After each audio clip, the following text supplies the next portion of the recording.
What's up, moviegoers of YouTube? Movie Plan News here, bringing you my spoiler-free review of Avengers Infinity War. After I release this video, I'll be working on a spoiler review, so make sure you hit that subscribe button and check out the video after you've watched the movie. On to the video.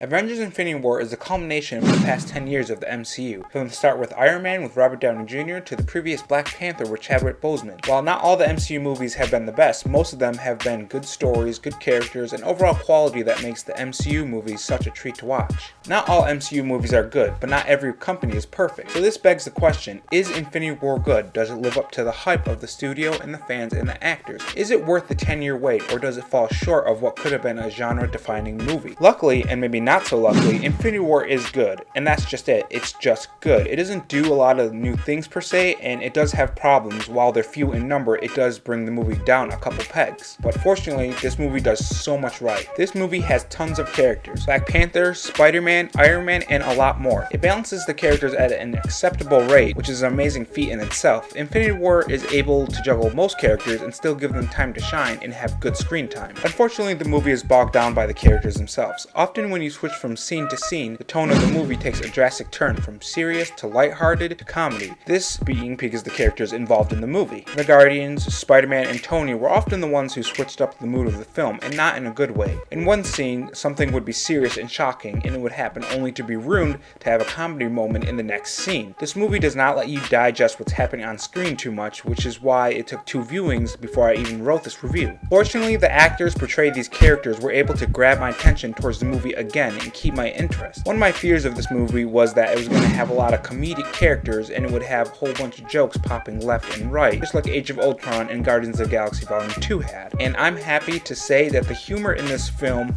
was really well balanced. A lot of the humor flowed from the story and the events that were happening on screen. In past, Marvel's humor was often just humor for humor's sake, and it didn't flow from anywhere, it just flowed from nowhere. It was comedy that was unnecessary. Unfortunately, some of the jokes did not land also. This being because it didn't flow from the story, it just came out of nowhere. Luckily, the actors portrayed it and it was spoken to a degree where it didn't hurt the film in any major way. But a movie can't pass on acting alone. It has to have good pacing among other things, and Infinity War unfortunately did not have good pacing. Often when you're with one group of characters in one area, the sequence would end and it would switch to another group of heroes in another area, and the transition wasn't smooth. The movie will sometimes use dialogue as a way to cue in a transition, but most of the time it was not effective, and it was a little jarring to watch on screen. But again, the movie pulls you back in and keeps your attention. This is greatly due to the villain, Thanos. Now, Marvel's villains are often less than stellar, but they have ranged from good to amazing recently, which can be said for Thanos. Thanos feels like a character instead of a tacked-on baddie that you need to defeat at the end of the movie. He has a motivation, he has a connection, he has, and most importantly,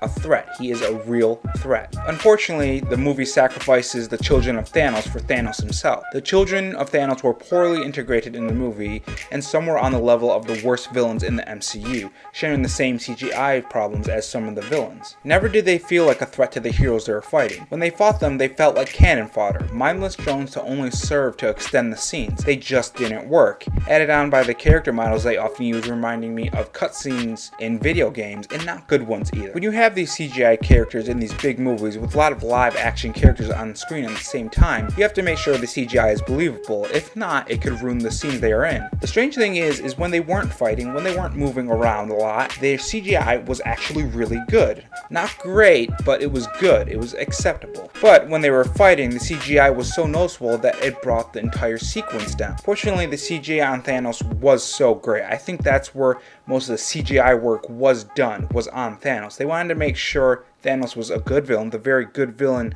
that they wanted him to be, and they wanted his CGI to be believable. Thanos' CGI often felt realistic and making me love seeing him on scene. I even found myself wishing that Thanos was on screen more than the heroes a couple times during the film. The movie itself as a whole at the end of the movie, and I won't spoil anything, but at the end of the movie it felt like there was more to the story.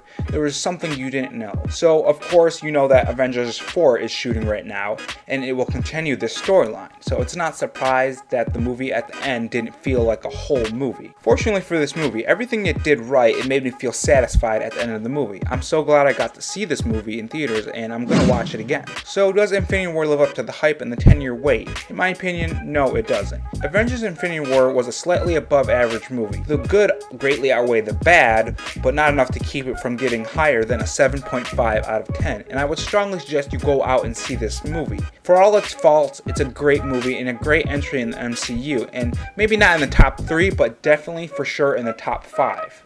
Alright guys, that's it for this review. If you like what you see and you like what you hear, hit that like button and share it among your fellow peers. And if you're interested in my other content, here it is. And as always, have a good one.